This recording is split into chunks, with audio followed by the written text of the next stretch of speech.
Welcome, everyone, to Stepping Into Your Leadership. I'm your host, Christine Courtney. Our goal here is to give you some actionable takeaways that will help you lead your teams. Thanks for joining us on this leadership journey. Let's get started. Hello, everybody. Welcome to Stepping Into Your Leadership. I'm very excited today to welcome an old friend back into the studio. She's been here before. Her name is Corena Chase. Hello. She's a communications and leadership coach. She has so much experience, you guys. You need to listen to all these nuggets that she drops. She doesn't even know. It happens, comes out of her mouth regularly when I hang out with her. So she's a good person to be around or at least listen to on this episode. She works for both global Fortune 100 companies and also a lot of smaller companies, helping people navigate rapid growth, changing cultures. She works everywhere from financial services to law to venture capital, tech, media. She draws on a career like I do as an actor. That's how we met years and years ago in New York, both as young actors, and then both went different ways and have come back to a very similar path for ourselves, which is kind of fun. And I'm bringing her in. Last time she was here, she did the episode on coaching and the power of questions, because if you like listening to Corena today, you should go back and listen to that episode because it's really helpful to revisit it, even if you've heard it before. I listen to it sometimes to get reminders. But we're going to talk about today. She also is the co-author of a book, and it's a really great book because it's a quick read. It also has lots of little juicy nuggets in it. And so we're going to talk about it today and kind of take a deep dive into a couple of the points that they talk about. But it's called the Five Lost Superpowers, Why We Lose Them and How to Get Them Back. So if you want to check it out on Amazon, I highly recommend it, or on Audible. But we're going to dive into a few of them because I was rereading it the other day and thinking about how clever some of these were to talk about in terms of people in their careers. So Corena, welcome. Thanks, Christine. Heck of an intro. Thank you. There's so many more things I could tell, but that's for another day. So let's dive into this book because you gave me a copy when it first came out, but now I just saw it on my bookshelf the other day and started looking at it. And that's when I gave you a call to do this because I was like, we need to talk about this book again because I do think it has some really key points that is really applicable today, just as it was when it was first published. But first of all, before we dive in, can you just share kind of what first sparked the interest for you guys? And I know it wasn't just you had some co-authors on it, but kind of exploring this idea of lost superpowers. And was there some sort of moment or experience or something that made you dive into this topic? Well, yeah, this was written by me and some of my colleagues at the JM Read Group, which is another company that I've done a lot of work with. And in our leadership training, we would talk about curiosity quite a lot as something that you can channel to be a more effective leader, a more effective coach. You know, when you're curious about things, it sparks so much intrinsic motivation to keep learning and better understand things. I love curiosity as like a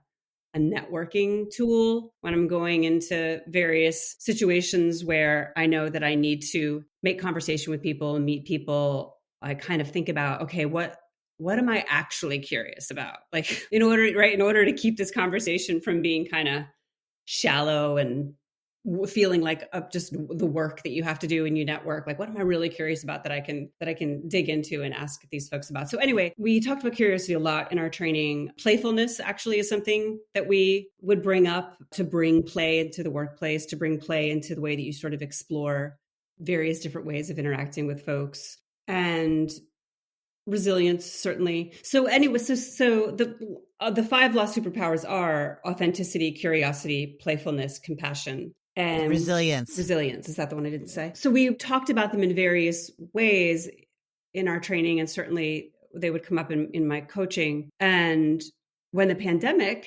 hit, we obviously could not be traveling around and doing training. And so we thought, oh, let's use this time where we're all sitting at home to write a book about these superpowers, really, right? These things that people could channel. And I think just casually in conversation over the years, we had talked about how it seemed like these were things that we had, that it wasn't just that we had to develop the skill of curiosity or authenticity or playfulness, that there was a sort of reclaiming of it. And because when you look at a lot of these behaviors, children have them in spades. And so the question sort of arose for us, like, well, wait a minute, we've had these things in us. And so much of what we do in the workplace and through the school systems is kind of lose our connection, right, to these wonderful qualities that are in us. And so not just how do we like develop them, but how do we reclaim them?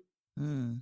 I love it. I love that idea. And we're going to after we talk about it a little more, I want to get back to that idea of like tips for people to reclaim some of these things. Cause I love that idea of that it's not just like building them, but they're already in there. Yeah. These are things that already live in us and that it's a way of finding ourselves back to it. You said something interesting in the beginning about using the superpower of curiosity for yourself for networking. And I was reminded, I heard this great story from Marcus Buckingham, who's this researcher that I quote a lot. And he gave a story I heard once on a podcast where he said the same thing, is that he had to figure out a way. He hates networking. He hated going to these things, but it's part of the job, right? To meet people. And a lot of people out there tell me the same thing when they're not sure how to network or it feels uncomfortable. And that he said what he realizes that he hates networking, but he loves interviewing. And if he could think of networking as just a way to find one or two people in that room that he wants to interview and do a mini interview session with them. And I thought that's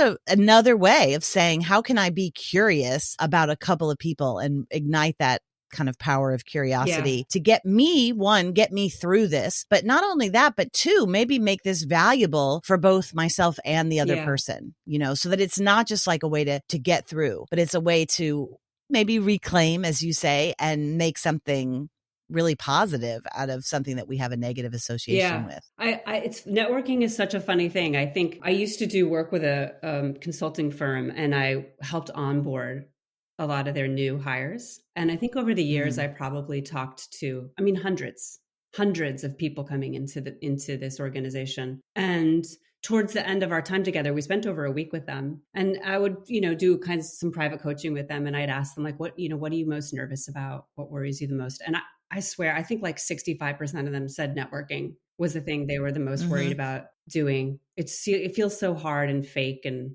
authenticity is one of our superpowers. So yeah. And it's funny how curiosity is something we do need to reclaim and channel. Like it's part of our job a little bit to be curious, right? Because we work with other people, we have to get to know them and understand them. We have to ask good, curious questions. But it's funny how, by the end of a long day or your mood can sort of shut down your curiosity a little bit. So you have to be a little intentional about it, I think, and really think like, well, wait a minute, here's the setting, here's the kind of people that are going to be there. What am I genuinely curious about? But it's in there for us to access, I think, but it doesn't just happen.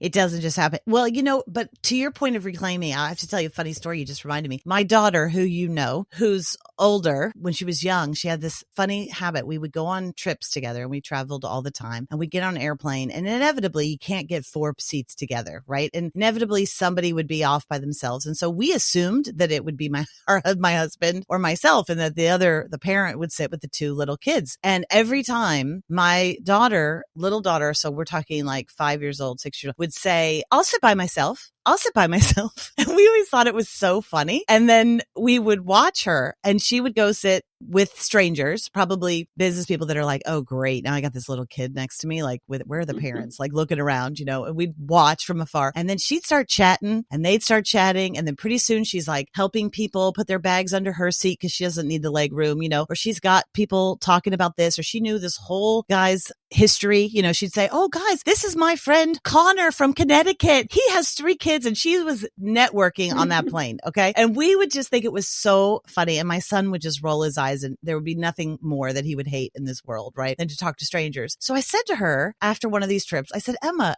why do you always want to sit, with strangers? And she goes, well, it's just another opportunity for someone to like me. And I thought, oh my God, if we could all just go into the world like that. So I kept that in my head because I thought it was so earnest the way that she said it, and true, because inevitably people would love her, right? And she still has that magic. Like I see her now. My husband just had a gala for his charity the other night, and she flew in for it. And she was the same thing, like working that. Everybody came up to me and was like, oh my God, she's amazing. Da, da, da, da. So anyway, she's a chip off the block.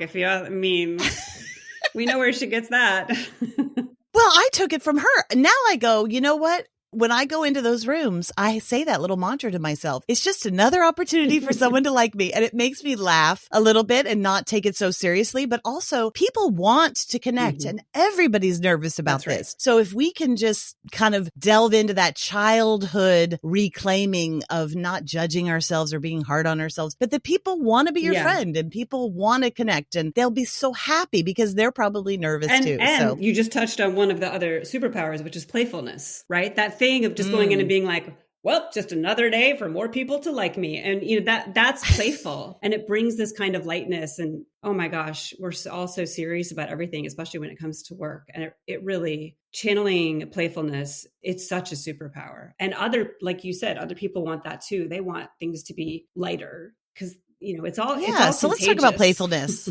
Because I think playfulness was the one that surprised me the most that you had as one of the 5. Yet when I thought about it, I felt seen because I feel like that's the one that I really resonate probably in my true self, my true self with a lot, because obviously we do a lot of our work in schools. So we have to bring element of play into teaching leadership. So we've always done it that way and then translated that now into the workplace. And what I have found is that people at work want to do the same. For sure. It's the same as kids in the classroom. But when you guys were looking at it, in the playfulness realm, did you find that you got a lot of more questions around that superpower? Did you find that that one was the one people had a hardest time, or where did you find that? I think it's similar to how you responded to it. Like at first, maybe at first, but as soon as you think about it for a few minutes, it's a little bit of well, of course, we're more expansive, we're more open, we're more imaginative. When we're in a playful mode, we take ourselves a little bit less seriously. Like everybody knows work is serious enough just by being called work. Yeah.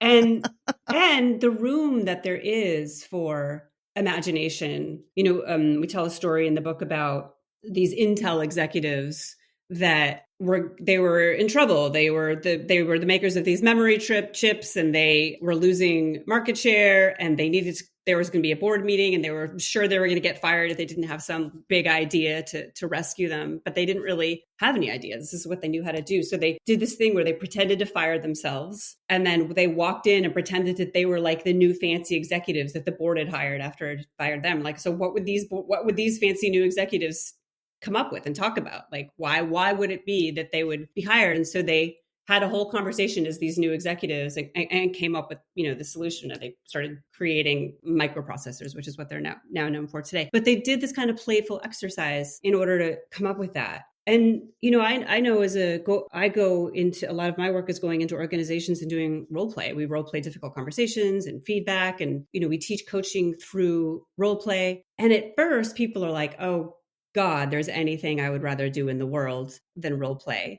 It sounds so scary because we're not used to doing those kinds of things in the workplace. But I swear, usually within 10 minutes, people are like, I'll go next. They kind of see what happens when you just channel this more playful, imaginative side of you. It's spontaneous. Anything can happen. And people learn when they're in that mode in a way that, in my 12 years of doing this, that is when people learn the most, when they're in that kind of, that less restricted, more playful, imaginative, pretending, we're pretending to be other people in another situation. We laugh and people you just learn so much when you're in that mode. So I love it. It's so true. Like, not only do people learn who are doing it, but the people watching also learn a tremendous part because our brains immediately put ourselves in that situation. You're a little bit on a tightrope. You don't know what's going to happen. You're kind of going, okay. And so everyone's brains wake up and are like, pay attention. And I completely agree with that. People are so hesitant to jump into role play, including myself. It's so funny when I'm a participant, I get so nervous as soon as someone says we're going to do role plays. But once it starts, it's the thing people learn from. You're right. Besides having the real experience, it's probably second to the real experience of going through something hard. And it's always the thing that people are like, oh my God, I don't want to do this. And then at the end, oh, I wish we'd had more time to do more of that.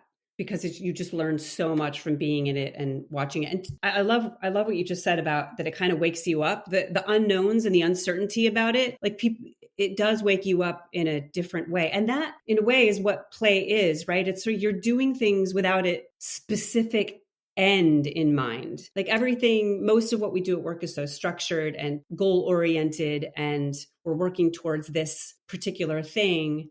And play brings in an element of like, well, let's just see what happens, right? And let's try this and let's try that. And that's what kids are so good at, is just, they'll make anything into anything. You give them a pile of wooden blocks and there's 100 different outcomes of what's going to happen. It's kind of sad. We talk about this in the book, what's happening with so many toys like Legos, now it's all these kits where you make this one thing versus the whole thing about play, and that kids are so good at. There's all these examples of these like challenges and puzzles and things that require iteration and experimentation, where kindergartners outperform CEOs all the time in these activities, because kindergartners are so good at just kind of saying, oh, let's try that and let's try that. Oh, we could make this straw thing into like a sword and it could do this. Like there's so many ways that they think creatively, because there's just so fewer known outcomes and boundaries and restrictions, right, on the way they do things. So obviously, like bringing some of that into the workplace would be so advantageous, especially when you're looking at process, even just like boring things like processes and how could we do this differently and how could we do this better and what else could we use this for? Kindergartners are just better at that. Yeah, it's true. And I think that's why IDEO did such a good job of redoing like design thinking and making it playful. I know that there's a video out there that I think it was on like 2020 or Dayline or something back in the day that I made my whole company watch at some point. And it was really about exactly that when you break it down. Like, how do you take this problem and how do we make, in a playful way, how do we come up with a solution that helps and encourages better brainstorming and better ideas that are more innovative and so forth. I think the question sometimes is like, if you're a manager and you have so many things like KPIs or, different goals that you have to achieve or, all the pressures that up and coming managers feel, how do you have the guts or the clarity, or how do you start with injecting some of this where it can feel really daunting if you don't have experience already seeing it? Like what are ways that people that want to try this with their teams can take baby steps towards it? Like bringing in more playfulness. Yeah. It's hard because you want it to be authentic, right? Which is another of the superpowers. I was just speaking with a client last week who's like, I really want my team to have more lightness. I want us to be able to be more bonded, but like doing these kind of like icebreaker questions felt so hokey to her. She's like, that doesn't feel authentic to me. It feels forced. So, we really just talked about ways to play around, like even the way in which you think about that. If you think of it as playing around with asking your team, just like, what are some different questions? It doesn't have to be like a quote icebreaker question, but like, what are some questions about what they're doing or what they want to focus on or what would make things better for them? Whatever the kind of slow walk towards different kinds of questions and relating. I mean, they all relate to like using your curiosity and their curiosity to point you towards things that you could think about or do or structure differently. But I think one of the things managers do is they take a question like that and they put all the burden on themselves of coming up with a solution versus like, we'll take it to the team. Say to the team, like, hey guys, we're not having enough fun. Like these meetings are so dry and I can tell you're bored and I'm kind of bored. And like, what can we do here to make this more interesting? What do we need to do to kind of wake us all up and think about this in a different way? And, whether it's having different people lead the meeting or different people, doing things differently. I think it's really is like it's going to depend on you and the team and how you're structured. Yeah, I think that's a great tip. And it doesn't have to be you. If you are not seen as a very playful person, it doesn't mean that you can't orchestrate that. That may not feel authentic for you, but I think there's probably somebody in your group who people know has a little bit more of a creative spark or is a little bit funny or a little bit whatever. And they're probably going to love to ask a question. Yeah. This is Bob's question corner, and it's going to be the beginning of every meeting, and he's going to come in every time with a fun question that is going to be absolutely authentic to him, that is going to make that opening. We don't call it icebreakers anymore. This is another tip that I've learned lately, is that icebreaker has such a bad connotation from SNL or skits or whatever it is. So we call it an opening whip around. And we talk about, before we do it, the science of why it's important to do it, how it helps your meetings and so forth, so that they realize that like, yeah, we're doing this because this is a thing that helps our brains engage. But I love your idea of going to the group for it and potentially having somebody who isn't you lead that part of it can be even more powerful, and how wonderful to delegate some things of these meetings to make them. You can take turns, there's just so many ways to go back to the group and find out. And I just usually think like whatever you're struggling with as a manager, like 80% of it, you could just go to the group and be like, so here's what I'm struggling with. What do y'all think? And even that is just more playful and opens up a whole different way of being with your team and problem solving together. And there's authenticity, there's transparency, right? There's curiosity. Yes. There's all of those superpowers in that one question, like really powerful. And also they'll be like, oh yeah, I'd love to talk about this. So I think those are two good tips for playfulness, is that tip of what you just said and going to the group. I think also what was said earlier of role play, like especially, I mean, it's so obvious with sales teams that it helps. There's so much data that shows that it helps if you're doing those sales calls through role plays first. And you can make it spontaneous. It's almost sometimes less scary if it's spontaneous, so if you're strategizing with somebody, like how you're going to go to a certain client with us, you just be like, you know what, let's just do it. Like I'm the client and you're you.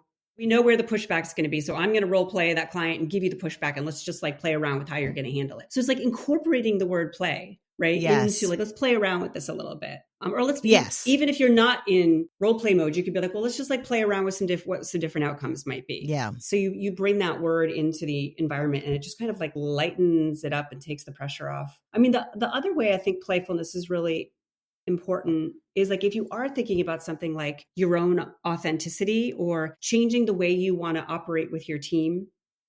So to think of that as, like I think a lot of the ways that authenticity comes up in coaching is people, they're not sure how to like flex to the norms and rules of their environment and do what they have to do and also be their authentic selves. And they're trying to figure out how it can not be so stressful or difficult for them sort of show up to work the way they need to show up. And so we talk about like playing around with the edges of their authenticity. It's like, well, what feels constrictive to you? And what could you maybe play around with at the edges of the way that you do things, or the way you're responding to things, so that you can see where there's room to either be more yourself and see what happens and trust that it might be okay, or play around with like doing something differently, but in a playful way, so that it isn't like I'm flexing to the rules and norms of this place. It's like, all right, well, what does it feel like to be more like this guy? Or like, what is it?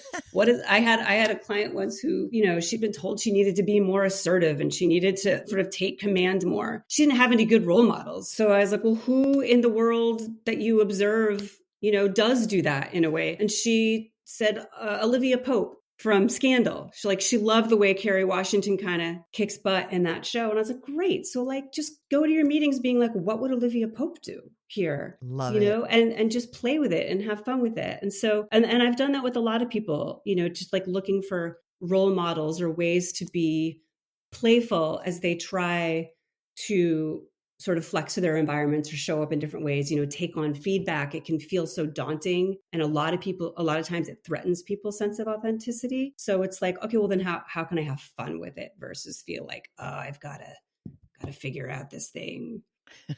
I love that. That's a great tip out there too, to give them that, what would somebody else do? Somebody that you could imagine yourself being, right? That's a great tip. And I think there's something else that you did that I just want to point out to our listeners, because it's maybe obvious to you, but it's not always to everybody else. When you set up that role play, just in our little quick example, and that's what Corena did, was she showed you literally how to set up the role play so that it's not like, okay, guys, we're going to role play a situation with a client. And, it wasn't so heavy. So just that idea of playfulness is also a lighter tone in your voice, a lighter, like, je ne sais quoi, like, let's see what happens. Like, you kind of almost have to practice that kind of lightness of how you would do it is going to set that moment up so much more playfully and impactful and for better performances, because people get they don't think that this isn't a death moment. This isn't like, if I fail, this is terrible. Yes. It's like, okay, it's light. We're having fun. Mm-hmm. And that is super important if you are facilitating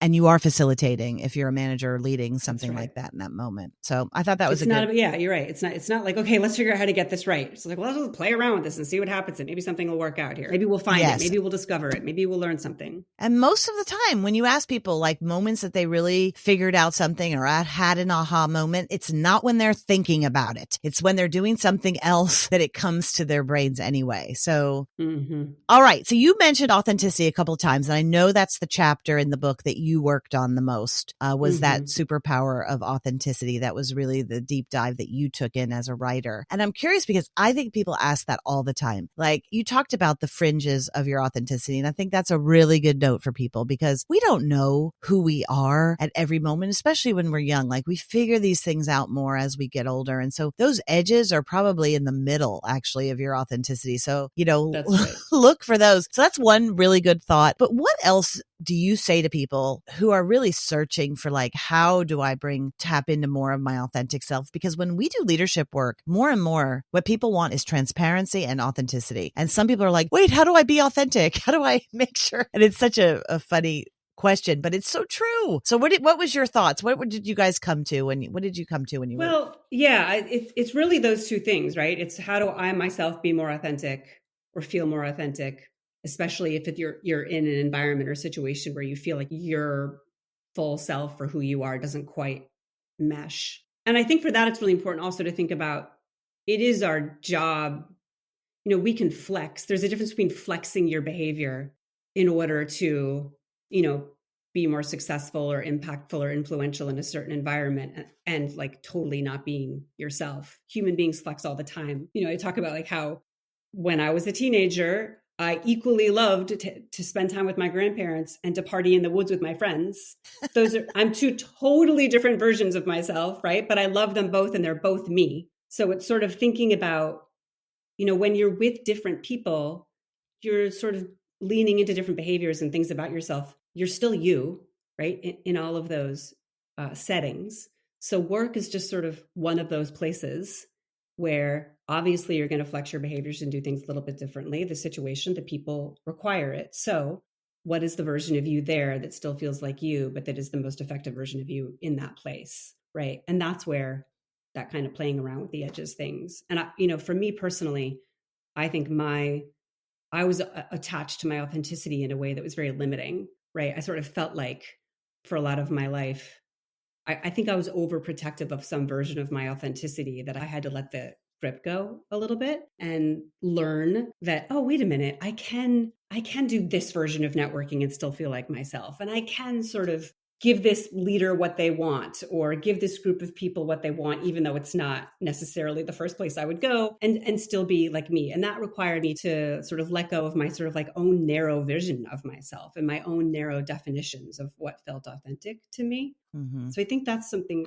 that's really important to remember. I say in the thing, Walt Whitman, the poet who says, I am vast, I contain multitudes, that most of us contain more multitudes maybe than we recognize. But in terms of leaders, yeah, people do want to see authenticity. It's wildly important. I have a thought real quick. Please. While you're getting, I've been doing a lot of speaking down in the South recently, right? And I grew up in Texas, and my whole life growing up in Texas, I wanted to be an actor. I wanted to go to New York. I wanted to be an actor. So my biggest compliment that I could get when I was growing up was that I didn't have a Texas accent, right? And I would work very hard to have that very middle American, nondescript in my mind accent was like the height of compliment to me. And I could do it unless later if I have a few margaritas, it starts to come out, right? My true self. But anyway, I've been doing a lot of speaking down in the South. And one of the things that I'm finding is one, I'm having so much fun, but two, I think what's happening is being around all those folks and hearing their accents all the time, I naturally start to talk more like them. My y'alls come out, my kind of inner self starts to come out. And with that comes this like part of myself that is very Texan, that's very kind of a little twangy, a little bit loose, a little bit like, not too worried about what she says or being politically incorrect even, or just like there's a certain looseness and humor that comes with that very naturally, very quickly. And I'm getting such good responses down there and so forth. And I had this epiphany that part of it is that it's touching upon that deeper part of me that's kind of, I locked away a long time ago in the thought of that wasn't appropriate for who I wanted to be in this world. And what I'm finding now in my mid 50s is like, that may be the actual person, like the actual thing that makes me truly more authentic and therefore more powerful. If I have the guts to reclaim that a little bit in my regular life, you so know? good. It's so good. That's right. And that is that thing of playing around with, well, wait a minute. Let me try to actually just be a little bit more. What happens if my accent comes out? What happens if I throw some yells around? Oh my gosh, this is actually going really well. Really well. Yeah. But it's so funny. And I'll even stop and I'll be like, I just said a y'all. Did y'all hear that? Because they know I'm a New Yorker. So it's like, why is she talking like this all of a sudden? Well, I started adopting y'all myself, if you can believe it, this Mainer here, because it's inclusive. I was doing so much role play with people that would say, you guys. I was like I'm an executive and you're talking to me, and they kept calling me you guys. And I was like, I don't think I like that as you know, as a female CEO, I don't really like this 35-year-old referring to me as you guys. We gotta figure out something else here. Yeah. So who knew? Y'all. I tried forever to get that out of my vocabulary. Is now. I think it's good. I think better. Yeah, it works. It's funny that you said I had the guts to try that, because what we did in this book at the end of each section, of the end of each superpower, was give people a tool belt, which was for leaders, meant for leaders and managers, some quick takeaways from each superpower. And we had an acronym, and the acronym for the authenticity one is GUTS. So the GUTS are for, in terms of leadership, genuine connection is one thing, right? For authenticity is finding ways to create a more genuine connection with your people, which is absolutely what people crave and want, which usually means a little bit of sharing, right? Transparency, vulnerability. Yes. And obviously that doesn't mean, sharing your deepest desires and fears, but some vulnerability in terms of what's going on for you. Even the thing of like, hey guys, I feel like we need to be more playful. I feel like things are getting too serious, or I'm really struggling with X, or whatever it is. Let's figure this out. I can't solve this problem. All of that, all of that creates more connection. Curiosity helps create more connection. The icebreaker question, part of that is that like, there's no genuine curiosity behind it. Versus like, what am I really curious about with what's going on with my team? Like, what would I like to know? What would inform me? What would help me be a better manager for them? Like, what question would that be? And if you ask it in a curious way, it's going to come across as authentic. The U for guts is unloose a variety of ideas and styles around you. So, encouraging multiple ways of sharing information, of people giving their perspectives, because you want to encourage other people feeling like they can be authentic, which means they might not communicate exactly the way you communicate. They might not even think in the same way that you think, and sort of recognizing, are people trying to contribute and share ideas and be at this table in different ways? And how can I make more space for that? I love it. What's the T? The T's trust, right? So showing people that you trust them enough to share more. When you say, hey guys, I'm not really sure how to handle X, or I'm struggling with this, or I'm wondering about that, you're creating trust. Oh, they trust me enough to make me part of this problem with them. So that, again, that transparency with what's working, what's not working, what you need, what you're thinking about, people love that. They get to be more authentic. You get to be more authentic. And finally, this sort of follows everything I'm saying, but the S is share stories. So share stories about how you got where you got, what you're struggling with, what you have struggled with, what you're thinking about. I mean, I just can't tell you. I'm sure you've seen the same thing, Christine, especially I've worked with a lot of younger folks in different work environments, and they crave role models. They crave people around them where they can see them living a life that they might want to live. And if you are pretending that things are better than they are, and that you have everything figured out, and that you've got the perfect work-life balance, whatever it is, they know something. You're an Instagram. Off. Yeah, they just know something's off, and they're like, I don't see how I'm going to be that person. So I just think as leaders, the more that we share, the easier it is for other people. It makes you more authentic. It makes other people feel like they can be authentic. So those are a few. I love that, because sometimes we think that we're being self-indulgent if we share stories, but it is the thing that people will come up to me later, even in my own teams, and say, oh, I really appreciated that you shared that, especially if your story has some bit of struggle in it, because they can feel that, and maybe some way that you're overcoming it. I mean, it's the oldest thing. We used to do this as cavemen and cavewomen around the campfires, right? We would tell stories. That's the one thing we know. We see that in cave drawings. So I really appreciate you, Corena, coming in here and sharing some stories with us today. And I really encourage you guys to get this book or to listen to it. There's great ways, great tips, great things, as she said, in these tool belts for leaders on how you can incorporate and reclaim these 5 superpowers. And I think you did a great job kind of discerning this from all of your work that you and your co-authors did. So thanks, Corena, for coming in. We'll have you back again. She's an expert coach. How can people get in touch with you if they need to? They can email me. There you go. Corena.chase@gmail.com. Yeah. Chase Performance Strategies is her website as well, right? It's actually my website is corenachase.com. There you go. She just needs her name, corenachase.com. That's pretty cool. I changed it. I love it. Have it be my name. Why not? Why not? It's authentic. It's powerful. Reclaim it. It's the benefit of having Corena be my first name because nobody else has that name. Oh, that is good. So it's out there. It's out there for the taking unless somebody steals it now that I've said that. You have it first, babe. All right. Thank y'all for listening. And thank y'all. Good to be with y'all. We'll listen in next week and listen to Corena's other episode if you get a chance on Powerful Questions. Thank you guys. Thank y'all. Not you guys. Thank y'all. Thank y'all. And thank you, Christine. It's always such a pleasure to be with you.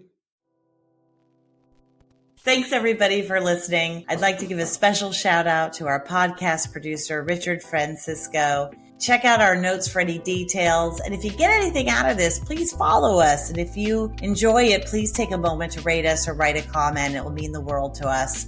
We'd love to hear from you. And if you just can't get enough, follow me on TikTok and check out tlpnyc.com/podcast for more information.